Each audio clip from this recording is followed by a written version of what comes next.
Shalom, this is Rabbi Johnny Solomon, the virtual rabbi, and welcome to my online Chumash Rashi shiur dedicated in memory to Yudalei ben Shmuel Leonard Borgia. This Shabbos we're going to be reading Parsha Yitro, and in this shiur we're going to be looking at a number of psukim and Rashis and Mefarshim, which I hope you find to be of interest. Let's begin. We begin with Perek Yud Chet Pasuk Chet, V'saper Moshe lechotno et kol asher asa Hashem lePar'o leMitzrayim. And Moshe tells his father-in-law everything that God does to Pharaoh and to the Egyptians, Alodot Israel et kol haTla'ah asher matzatam b'derech yitzilem Hashem, and about all the hardships that befallen them on the way, and that the Lord had saved them. V'yichad Yitro al kol haTova asher asa Hashem liYisrael asher tzilo miyad Mitzrayim. And Yitro was happy, seemingly, about all the good that God had done for Am Yisrael and how he'd rescued them from the hands of the Mitzrim. Well, if we look at Rashi on Pasuk Chet, we're told the following: V'saper Moshe lechotno, and Moshe tells his father-in-law, Limshoch et libo lekarvo leTorah, to draw him near to the Torah. So that sounds like a positive. However, when we look at Rashi on Pasuk Tet, V'yichad Yitro, well, one meaning of that is V'yismach Yitro, and Yitro was happy. Zel pshuto midrasho, but there is a midrashic meaning of the word V'yichad Yitro, because the word chad means something sharp. Naseh b'saro chidudim chidudim. Metzer al ibud Mitzrayim. The Aggadic Midrash, however, explains his flesh became prickly because he was upset about the destruction of the Egyptians. So we have here two Rashis. One speaks of Moshe attempting to bring Yitro closer to Judaism, one which gives two seemingly completely opposite meanings. One is Yitro is happy, the other is that Yitro is prickly. Well, what do we understand from these two Rashis? Rav Moshe Tzvi Neria in his Ner LaMa'or says something very, very interesting. He tells us as follows: Yitro bal nefesh hadatit hamuka, hanefesh mitlabetet, hato'er mechapeset, haya vadai mesug ben ha'anashim yafei hanefesh va'ava. Yitro was a deeply spiritual person. He was somebody with curiosity. At the same time, he was somebody with certain doubts and uncertainties. And he was a seeker. He was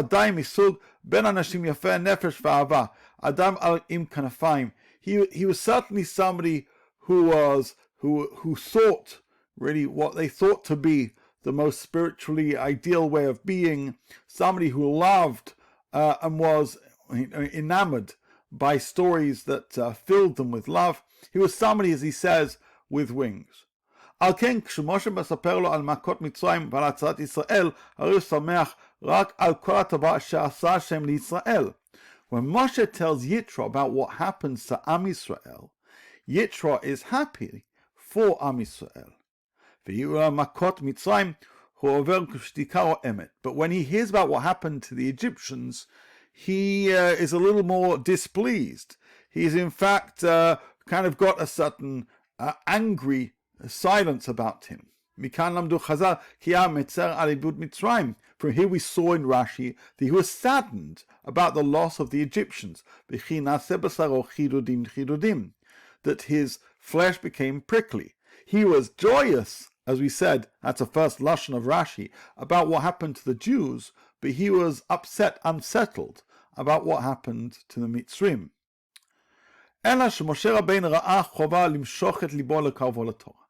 Moshe felt a duty to bring, stir his heart to bring him close to Torah. Al ken lamrot שהרגיש מיד בתגובות יתרו כי פרטי המכות למצרים אינם מקבלים על ליבו של יתרו. Even though he clearly saw from the responses of Yitro, the Yitro was not particularly enamored and delighted when thinking about what happened and the fate of the Egyptians.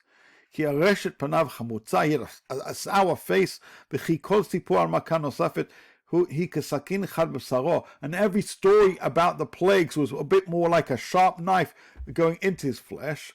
בכל זאת המשיך בשלו, ויספר משה לחותנו את כל אשר עשה השם לפרעה ולמצרים על אודות ישראל. Moshe says, I'm not going to tell you partial stories. I'm not just going to tell you the story about the Israelites. I'm going to tell you what happened to Am Yisrael. I'm going to tell you what happened to the Mitzrim. ולהחזיר דבר, לא קיצר ולא צמצם, למען ידע החותן כי תורה חתומה ושלמה ניתנה, אף תורת שנאת הרשע, ללומדה הוא צריך. It is that Moshe taught Yitro an important lesson, that the Torah is broad and it includes both the celebration of the righteous, but at times stories about the downfall of the wicked. עם כל תיאור של מכה נוספת, נמרתה נוצה מכנפיו, כנפי המלאך של יתרו ויהי לאחד האדם. And in so doing, this metamorphosized Yitro through what he heard and through how he changed based on what he's heard. כי אכן זאת התורה אדם. Because the Torah isn't one that merely looks just when things look great, but in fact sometimes recognizes that there are consequences to people's actions. So that is a fascinating reading of Perek Yudchet, Psukim Chet and Tet, and the Rashis corresponding to those Psukim by Rav Moshe Tzvi Neria. Let's move on. ביום השלישי לצאת בני ישראל מארץ מצרים, ביום הזה באו מדבר סיני.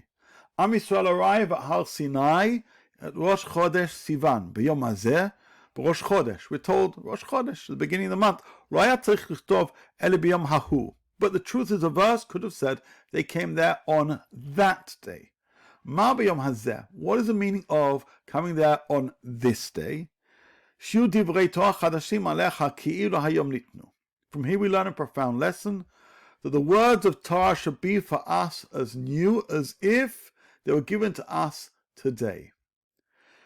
The Torah doesn't talk about that day, it talks about this day, as if every time that we are learning Torah, we are arriving at Har Sinai and we are receiving the Torah. On this, Rav Shal Yisraeli has a very, very interesting piece. He talks about Parshatenu, Parshat Yitro, Anu Magim Nekudat HaSi Shel Sefer Shmot. Here, Parshat Yitro, it's a climax of Sefer Shmot. Hu Sefer Gula, this is a Sefer Gula. But then he proceeds to tell us, the beginnings of the Jewish people certainly don't fit the expected narratives of great nations. What happens to us? Hakol mitpatech b'Yisrael k'shelo k'darcho shel olam. בדרך יחידית מופלאה במינה הייתה הולדת העם, ובדרך יחידת מופלאה הייתה גם קבלת התורה. We become a people in an unusual way. We receive the Torah in an unusual way. What do we mean by unusual? We receive the Torah having just been a slave nation. We receive the Torah in Sinai, which is not Eretz Israel.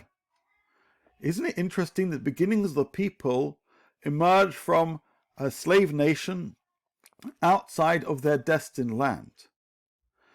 And he proceeds to tell us that we have all these blessings from God, that we're going to be an Am Segula, but when we're given the Torah, we're still without a land, we're still without a country. When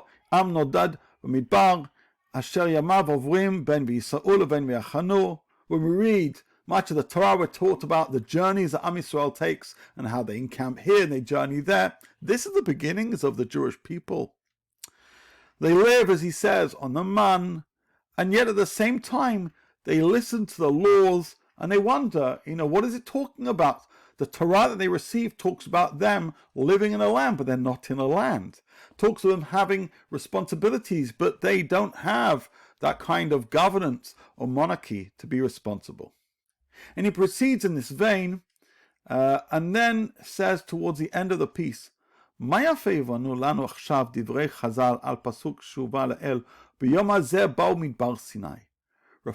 on this, how extraordinary is it to understand this verse?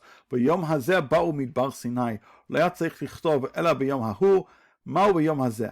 could have said that day. What does it mean this day? As we quoted from Rashi, we should study Torah as if we've just been given them. What did it tell us?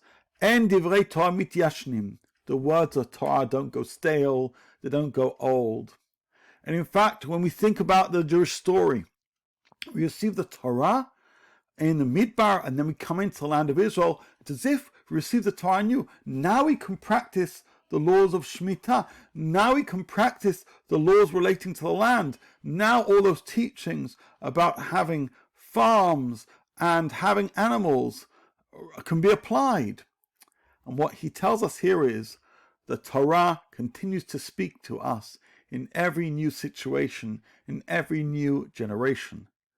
And thus, just as the beginnings of Am Yisrael were strange, and only through the journey from the Midbar to Eretz Yisrael does the meaning of the Torah become more and more revealed, in every new generation that too occurs. Let's move on to Perek Chaf Pasuk Aleph, right, the beginning of the Aseret Dibrot. V'yidaber Elohim et kol hadvarim ha'ele lemor. And God spoke all of these words, saying, lemor, saying, Melamed shayu onim al hen v'al lav. From here we learn that they responded to the positive commandments, yes, and to the negative commandments, no. What does this mean? Well, here we're going to look at a long piece by Rav Soloveitchik. In fact, it's longer than I've presented it here, and you can find this in Noraz Harav, which is available online. And Rav Soloveitchik explains the following. Rashi cites Mechilta's comments on the word lemor. Melamed shayu onim al hen v'al lav. The word lemor teaches us they responded in the affirmative to the positive commandments and in the negative to the negative commandments. Now Rashi quotes a view of Rabbi Yishmael. However, he deletes the view. He doesn't incorporate the opinion of Rabbi Akiva. And what does Rabbi Akiva say? Rabbi Akiva omer melamed shayu onim al hen v'al lav hen. Rabbi Akiva says that the word lemor teaches us they responded in the affirmative to both the positive and the negative commandments. And here Rav Soloveitchik really does some incredible presentation as to the machloket between Rabbi Yishmael and Rabbi Akiva. He says, before we analyze the controversy between Rabbi Akiva and Rabbi Yishmael, we must explain what troubled the Mechilta. Basically, there were two items that troubled the Mechilta. One was a halachic issue and the other was semantic. From a halachic viewpoint, the Mechilta sought to analyze procedure of Kabbalat Ol Mitzvot, the accepting the yoke of the commandments as far as Geirut, conversion. The first Kabbalat Ol Mitzvot was prior to the delivery of Matan Torah. Basically, the Jews didn't know what the Torah was going to contain, what kind of laws were going to be decreed, or what Kadosh Baruch Hu would require of them. They said Na'aseh v'nishma, but then the Kadosh Baruch Hu required of them that each dibur, each law, each principle be accepted individually. Thus the Mechilta was prompted to state, Melamed shayu onim al hen v'al lav. Okay. And then continues Rav Soloveitchik. Secondly, from a semantic point of view, the Mechilta was troubled by the word lemor within the context of the Aseret Dibrot. In all other chapters of the Torah, the word lemor signifies that whatever God disclosed to Moshe was to be in turn repeated to the people. Thus, V'yidaber Hashem el Moshe lemor means that God spoke certain words to Moshe, which Moshe was then to repeat to the people. But the Aseret Dibrot were addressed directly by God to Bnei Yisrael. Moshe was not the intermediary or the messenger, at least the first two. Hence the word lemor is completely and entirely out of context. Therefore the Mechilta interpreted V'yidaber Elokim et kol hadvarim ha'ele lemor, that God spoke of all the Ten Commandments lemor, that these words be assented or confirmed by the community. HaKadosh Baruch Hu expected the Jews to accept each commandment individually. Lemor has a connotation of being accepted or taken upon oneself or being committed to responding to the great challenge. Now we get to the machlokes, Rabbi Yishmael and Rabbi Akiva. Rabbi Yishmael maintained that the Jews accepted the positive precepts and rejected the negative ones. There is a controversy, as he says, between Rabbi Akiva and Yishmael regarding this matter. Rabbi Yishmael says, hein v'lav. For instance, when God declared, Ani Hashem Elokecha, I am the Lord your God, they answered in the affirmative, hein. And when he said, Lo yeh lecha elokim acherim, you shall not accept other gods, they responded in the negative, lav. He held the view that they answered yes to what they were required to reply a yes, and no to what they were required to say no. In other words, they accepted the positive commandments by assenting to them with yes, and they rejected the immoral deeds listed in the negative precepts by responding no. Rabbi Akiva maintained that the Jews accepted both the negative and positive precepts. What does he say? He says, Al hein v'al lav hein. The lemor teaches us that they answered all commandments, both positive and negative, as in yes. He says, but what's the story with this? And he says, let me give you an example. When I should address myself to my grandson and tell him, Moshe, don't play or associate with Johnny, not me. He's a bad boy. Moshe may respond to my request in one of two ways. He may say, no, Zadie, I won't play with him. Or he may say, yes, Zadie, I shall not play with him. The difference between these two answers one of motivation. When Moshe says, no, Zadie, I shall not play with him, he means to say he concurs with me as far as my evaluation of assessment of this other child. That he himself has no intention to befriend him. He means, no, I will not play with him since he is a bad boy. However, what does the second answer, yes, Zaidi, mean? If I tell him don't play with him, he says, yes, I'll not play with him, meaning I accept your judgment, even though I disagree with you. In other words, as Rav Soloveitchik explains, the whole problem which Chazal and the Rambam discuss so many times is implied in this controversy between Rabbi Akiva and Rabbi Yishmael. And he proceeds to tell us the following. By the way, I skipped between the previous slide and this one, and feel free to look at the full piece in the Ois Harav. He says, what does Rabbi Yishmael say? Hein, hein, v'lav, lav. They answered nay to the negative, such as lo tirtzach. They said that we ourselves reject murder. They said nay to lo tignav. We ourselves reject investment, thievery, and theft, etc., etc. The opinion of Rabbi Yishmael concurs completely with that of the Rambam. When the Kodesh Baruch Hu proclaimed lo tirtzach, they answered in the negative. No, Almighty, we shall not murder. For we ourselves despise bloodshed and hate to extinguish a life. But how about Rabbi Akiva? Rabbi Akiva had a different approach. He maintained they answered yea in the affirmative to all God's pronouncements, including the negative precepts. In other words, they answered yes to lo tirtzach, to lo tinaf, etc. That means their response was that we shall surrender to your will. We accept the norm, we shall comply with it. Rabbi Akiva apparently insisted upon normative motivation even regarding mishpatim. Even though a negative precept is acceptable to and understood and sanctioned by any civilized society, be it feudal, capitalist, socialist, it still requires commitment and surrender to God. When God announces lo tirtzach, the community responds with a yea. Yes, Almighty, we shall listen to you and live by your will. And why is this necessary? Asked Rav Soloveitchik. I believe and I'm inclined to say that if the halacha were up to me, that I'll be guided by the old rule. Halacha Rabbi Akiva machavero v'lo mechaverav. We rule as Rabbi Akiva whenever he disagrees with one of his contemporaries, but not when he disagrees with many of his contemporaries. I would accept Rabbi Akiva's motivation and his interpretation. Surrender and obedience are not only necessary for chukim, but are most necessary for mishpatim as well. So what Rav Soloveitchik basically does here is he explores the Mechilta quotes by Rashi. Rashi quotes the opinion of Rabbi Yishmael, but in fact, Rabbi Soloveitchik explains the opinion also of Rabbi Akiva and says, I see something particularly special in Rabbi Akiva's approach to how we are motivated to observe the mitzvahs. Let's move on. 6 days you shall work and you shall do all your labor. Says Rashi,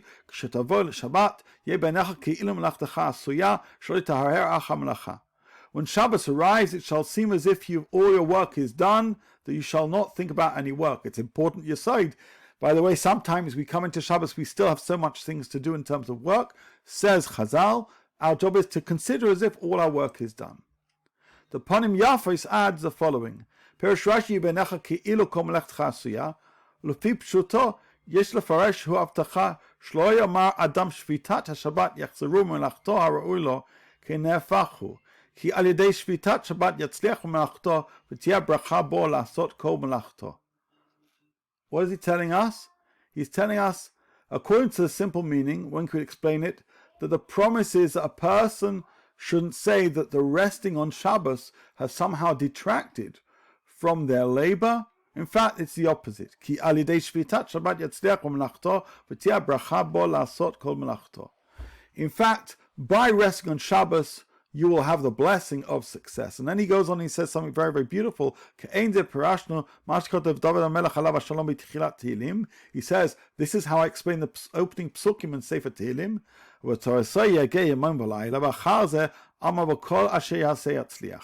If you meditate in Torah day and night, and then soon after the psukim say, and with all this, if you do so, you'll be successful. You shall not have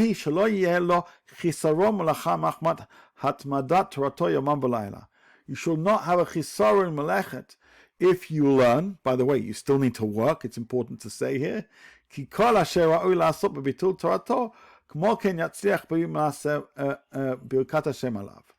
Basically, if someone works and also commits themselves to Shabbos and to the Torah, a person should, please God, be successful. Let's get to the last pasuk in the parasha. You shall not ascend with steps upon my altar, so your nakedness shall not be exposed to it. We know that there is a slope on the Mizbeach, not steps. Says Rashi the following, ואף פי שאינו גלוי ערווה ממש, שרי כתיב יעשה להם מכנסי בד מכל מקום הרחבת פפסיות קרוב לגלוי ערווה הוא. Basically, if you have steps, a person opens their legs, they open their legs, and so the private parts is somewhat more visible to the steps and seem to be improper. And now here says Rashi the following: Hari dvarim kal b'chomem, ma avanim halalu she'em behem dat lakpid al bizyonam amra Torah hoel v'yesh behem tzorech lo tenaheg behem minhag bizayon. He says, if we're supposed to treat steps with a certain measure of kavod, chaverchu d'mut yitzrecha, right? Your friend who is a representation of your creator, a person who's created b'tzelem Elokim, u'makpid al bizyono, who is generally bothered if they are ashamed or upset, alachat kama v'kama. With this in mind, we end with the thoughts of Rabbi Nachman Schneerson, the Lubavitcher Rebbe. He says the following: the 10 Commandments don't just command us about believing in God, recognizing God, and not serving any other gods. It also contains the laws of don't murder, don't commit adultery. And he says we see the same thing in Rashi. What are the last words of Rashi on the Parsha? It teaches us how we need to be careful that we don't affront another person. He says furthermore, don't murder, don't commit adultery. These are part of the 10 Commandments because part of our faith in God is to recognize our need to respect those who've been created in the image of God.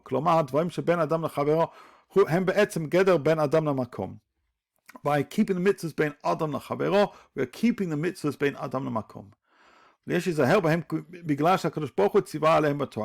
we need to be careful about them because God tells us to do so. And this too is alluded to in Rashi. You've got to be careful about affronting your fellow because they've been created in the image of God.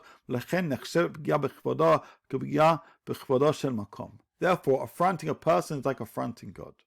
And so, says Rashi, says the Lubavitcher Rebbe explaining Rashi, the last Rashi of the Parsha and the last pasuk of the Parsha reminds us of the centrality of Ben Adam L'Chaveroi, about being sensitive to people and how that's part and parcel of the overall commandments which are exemplified in Aseret Dibrot. So quickly to summarize, what do we have here?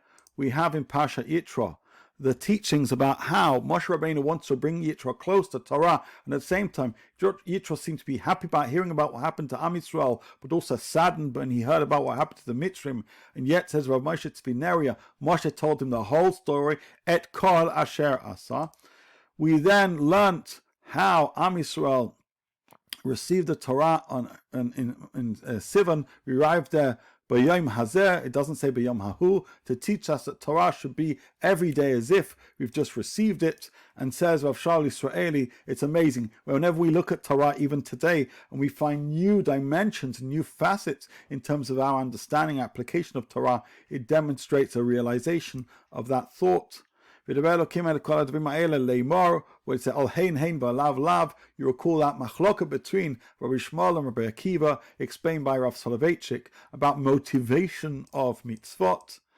We saw Sheshet Yom Na'avod v'asita kol malachtecha, says Rashi, we should go into Shabbos as if all our work is done, on which the Panim Yafot tells us that we should see that if we are committed to work, but also we're committed to Shabbos and we're committed to Torah, then one shouldn't seem to be coming at the cost of the other.